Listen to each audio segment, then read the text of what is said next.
Iran और Israel के बीच का युद्ध अब सिर्फ दो देशों के बीच का युद्ध नहीं रहा। ये दो देशों की सैन्य ताकत की जीत या हार का युद्ध नहीं रहा। ये लड़ाई इंसानी इतिहास की दो सबसे पुरानी सभ्यताओं के बीच की लड़ाई है, जिसने आज विश्व को दो टुकड़ों में बांट दिया है। कोई ईरान की तरफ है तो कोई इजराइल की तरफ। ये जंग इस्लामी और यहूदी सभ्यताओं के बीच की जंग है। इस जंग में अच्छाई और बुराई का नैरेटिव आज दुनिया ने अपने हिसाब से तय कर लिया है। किसी की नज़र में इजराइल अच्छा है तो किसी की में ईरान। लेकिन सही कौन है? कौन अपने अस्तित्व को बचा पाएगा? इजराइल बचेगा या फिर ईरान? क्या ये आग रेगिस्तान में ही झुलसती रहेगी या फिर संकेतों के अनुसार पूरी दुनिया पर इसका असर पड़ेगा? दुनिया के कई देश इसके मोहरे हैं, कोई खुलेआम सामने है तो कोई पर्दे के पीछे। सवाल यह है, क्या एक गलत कदम रेगिस्तान से पूरी दुनिया को तबाह कर देगा? सवाल यह है कि ये युद्ध आखिर क्यों छिड़ा? सवाल यह भी है कि कौन कितना ताकतवर है। इस युद्ध की शुरुआत होती है इस बार 13 जून 2025 को, वो तारीख जब इजराइल ने ईरान की नींद उड़ा दी। इजराइल ने ईरान के कई शहरों पर हमले किए, जिसमें 9 परमाणु वैज्ञानिक और 138 लोग मारे गए। और फिर उसके जवाब में ईरान ने इजराइल पर 150 ड्रोन बरसा दिए। निशाने पर इजराइल का डिफेंस हेडक्वार्टर था। इजराइल में सायरन्स बजने लगे और मलबे के ढेर दिखाई देने लगे। ईरान के सुप्रीम लीडर ने कहा कि इजराइल की गुस्ताखी का जवाब हमने दिया है और ये सिर्फ एक शुरुआत है।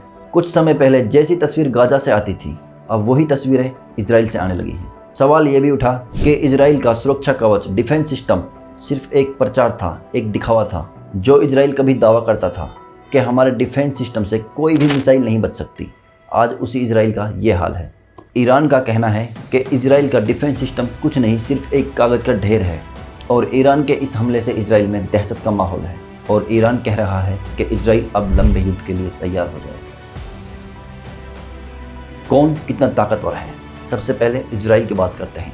इजराइल के पास अत्यधिक एयरफोर्स, आयरन ड्रोम है, मिसाइल डिफेंस और साइबर जासूसी के जबरदस्त तकनीक है। इजराइल के पास परमाणु हथियार भी हैं, भले ही उसने सार्वजनिक रूप में यह स्वीकार नहीं किया हो। हालांकि इजराइल का भी नुकसान है। छोटे क्षेत्रफल होने के कारण लंबे युद्ध में इजराइल को काफ़ी नुकसान होगा। और इजराइल को परेशान करने के लिए हमास और हिजबुल्लाह जैसे प्रॉक्सी समूह भी हैं। इजराइल के नागरिकों में दहशत महसूस की जा सकती है।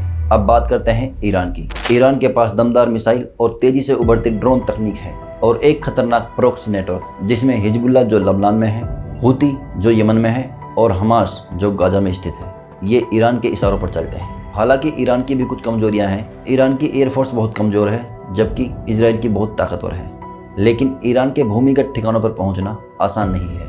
इजराइल की एयरफोर्स भले ही ईरान से ताकतवर हो, लेकिन ईरान की मिसाइल, ड्रोन व प्रॉक्सी नेटवर्क उसकी ताकत है, जो कि लंबे युद्ध के लिए बहुत ज़रूरी है।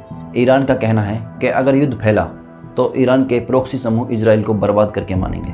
अब आप अपनी राय कमेंट्स में दें कि आपके अनुसार कौन ज़्यादा ताकतवर है। धन्यवाद।